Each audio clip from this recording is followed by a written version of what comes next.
Yeah, my name is Peter Cresswell, and I'm here to tell you about my new book, The Lost Narrative of Jesus.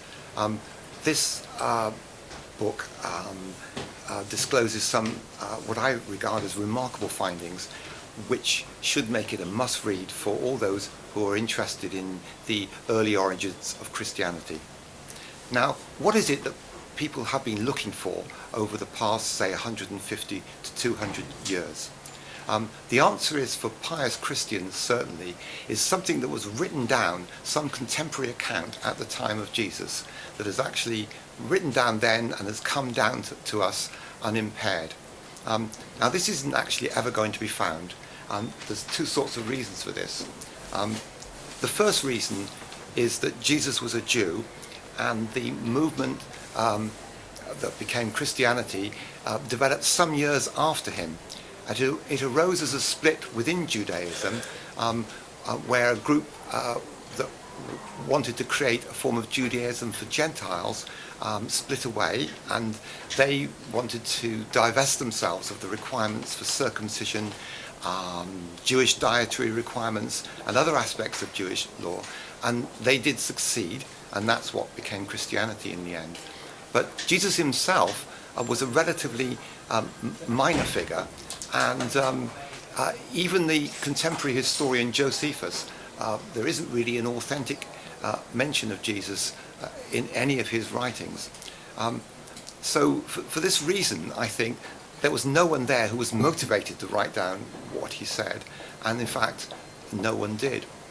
And the other reason we're not going to get anything original from that time is that we're talking about a period of about 2,000 years ago, and anything that was written then and that was in use would have been used, reused, wouldn't last more than about a century or so before having to be rewritten. Then it would have been amended and so forth and changed. So it's extremely unlikely that we'll ever get anything from that time. So those are the two reasons. But as far as the Christian writings themselves are concerned, most authorities believe that the first Gospels were written towards the end of the first century. That's about 50 years or so after Jesus. And the most important of these was the Gospel of Mark. And that contained a narrative of his adult life, and the other Gospel writers actually used it as a source. So Mark is a very important Gospel. But there are some very curious things about Mark. For a start, we don't have any manuscript from before about 250 CE. And then the earliest almost complete manuscript dates from about 350, that's 100 years later. I say almost complete advisedly, because the curious fact with Mark is that it has lost its ending. There is absolutely no ending of Mark. The narrative talks, it has Jesus telling his disciples that after he's died, he's going to go ahead of them to Galilee. And then, after the crucifixion, the women mourners go to the tomb, find it empty, and there's a young man there dressed in white, and he says to them, he's gone ahead of you to Galilee, just as he told you, and you should follow him. Tell the disciples to follow him. At that point, the women flee in fear, and that's where the narrative breaks off. So there is actually no description of a resurrection, no description of an ascension into heaven, and in this early gospel, the building block for the others. So the modern day Holy Grail, the thing that people would like to find, is a manuscript with the ending of Mark. And one of the reasons is that obviously there's no description of a resurrection.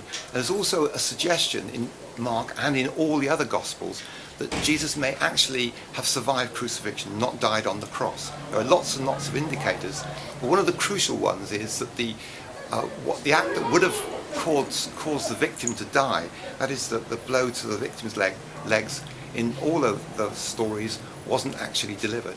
So Christians obviously would like to see an ending of Mark, to find out, to confirm what they believe in, that the resurrection happened.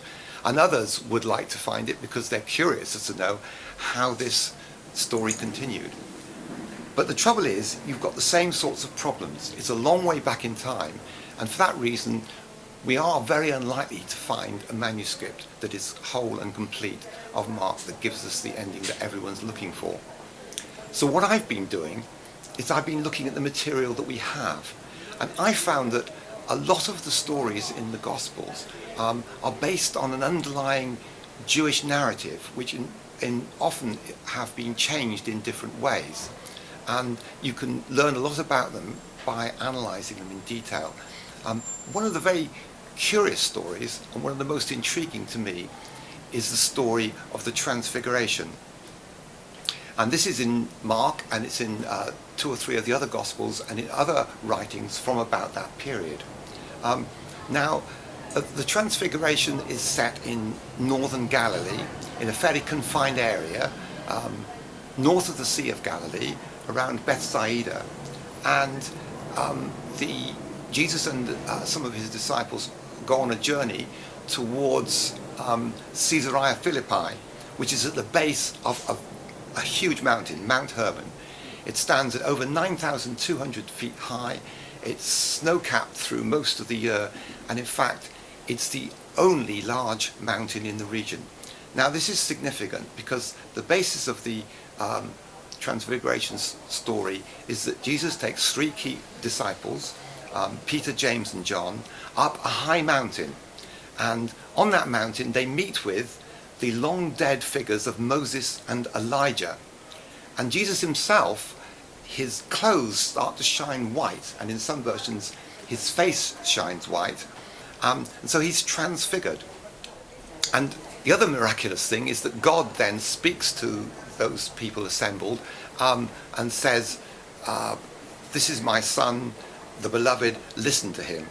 Now, these elements of the story, I suggest, are Christian overlays, and they're there for a fairly clear purpose, and that is to demonstrate that the old religion of Judaism, represented by Moses, who represents Jewish law, and Elijah, who represents prophecy, has been superseded, and that the new religion is Jesus and Christianity taking its place.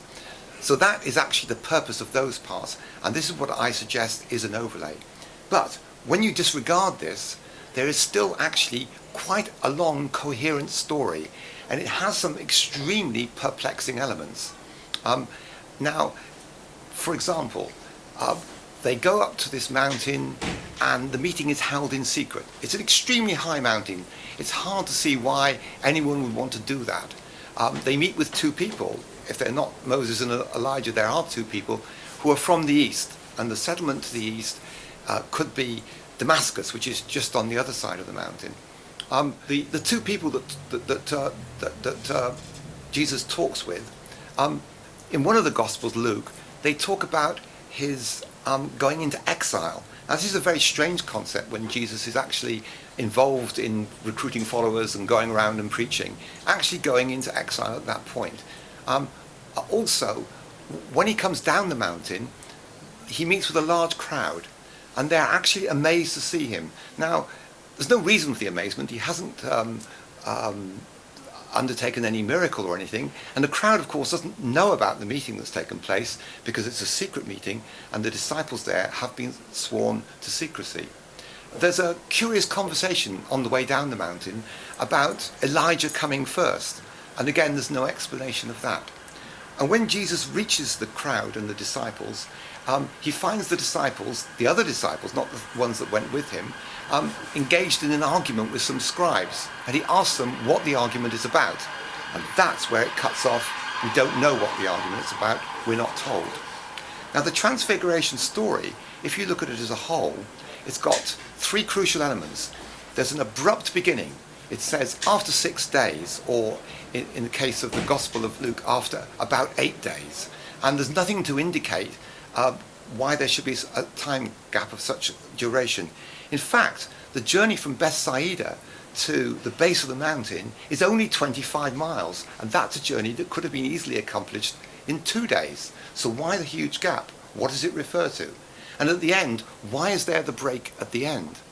Now, if you look at the context of the story, and leave aside the story for a moment, then what you've got is Jesus in Bethsaida talking to a crowd. and he's preaching to them. And while he's preaching, the disciples are going in amongst the crowd, trying to heal people. And one of the disciples obviously hasn't healed someone, so someone from the crowd answers him and says, look, your disciples haven't healed my son, can you do a better job? Now that story, that little narrative, operates extremely well without the transfiguration. It flows on completely coherently without it at all. So the fact that the text on either side flows on, and the fact that there are dislocations at the beginning and the end, suggests that this is a piece of interpolated text. It has been taken from somewhere else. But the question is, where? Well, there aren't very many places where it could have been taken, especially if you're talking about a journey to the mountain of about 6 to 8 days. And the place that I suggest that it has been taken from is in fact from the ending of Mark. And in fact, if you look at it as a continuation of the ending of Mark, then all the very strange aspects of the story suddenly fall into place. Jerusalem, where the action starts, is 81 miles from the base of the mountain, from the villages around Caesarea Philippi. And that's a journey that would have taken 6 or 8 days but people walking, or perhaps going on the back of a mule, especially for someone recovering from an ordeal. Now, the people in Galilee would have heard about what had happened at Passover from the first people returning from the celebrations. They would have known about the crucifixion, that Jesus and some of his compatriots had been captured and crucified, and they would have understood that that was the end. So when he actually turns up, of course they would have been amazed. They would have been astonished, because they had believed him to be dead. And the other thing that happened, this fragmented discussion about Elijah coming first. Well, the scribes were arguing that actually, before you could have any more great signs, then Malachi had prophesied that before the end times could happen, then God was going to send Elijah again as a reincarnation. And in fact, if you look at the Gospel of Mark, it begins with John the Baptist as the reincarnation of Elijah, sent by God, the voice preparing the way. And Jesus then, confronted with this, says, well, yes, Elijah has come in the form of John the Baptist, so you can have this great sign, and so it is in fact possible. So what we have here, and in fact the other elements that fit in, is that in the truncated ending of Mark, the disciples are told to follow on behind, and that is in fact exactly what happens in this transfiguration narrative, which has been displaced. The other disciples are there, and in fact you've got a snow-covered mountain, a face glowing with light. All these elements fit in with it as a continuation of Mark. So this is in fact, I think, a really remarkable discovery. And I also think what is also remarkable is that Mark never was really about resurrection and Jesus. It really was a story about the end times. Both Jews and Christians in the early times believed in this. They believed that the end times were really at hand. Judgment Day was going to happen. Of course it didn't. But the thing is this: was this in fact a historical description? And the answer is, what we've found is an underlying Jewish narrative. The actual history is probably a level beneath that, which still remains to be uncovered. Thank you. I first became interested in this particular story when I was writing an earlier book of textual analysis, when I was looking at the way the story of Jesus was modified by Christians as they wrote their manuscripts and rewrote them. And in fact, I came across this and I thought, it's too difficult, it's too perplexing, it's got all these bizarre elements. So I thought, I'll leave it to one side, because I only had so much time. But I had a friend who kept saying to me, no, it's very interesting, you should look at it. So I thought, well, okay, I'll have a look at it. And the more I got into the story, the more I found that there were ways of explaining things, and there was a way in which it all hung together. So that's how that arose. When did you first feel that this missing part of Mark might be solved by not at the beginning. I came to it gradually. And the way I operate is I only think that that's the best explanation that we have at the moment. I don't think I've proved it 100%, but I don't think at the moment there is a better explanation. So I'm open to other ideas that come along. I try and find an explanation that fits as much of the data as possible, accepting that you may well have some random bits in there. But actually, in studying the New Testament, in the original text, I've found that it's very rare that anything that's in there is in there by complete accident. It's usually there either for a purpose or as a survival of something else. Right. Well, let's assume that the crucifixion took place, Jesus survives, he's in a desperate state.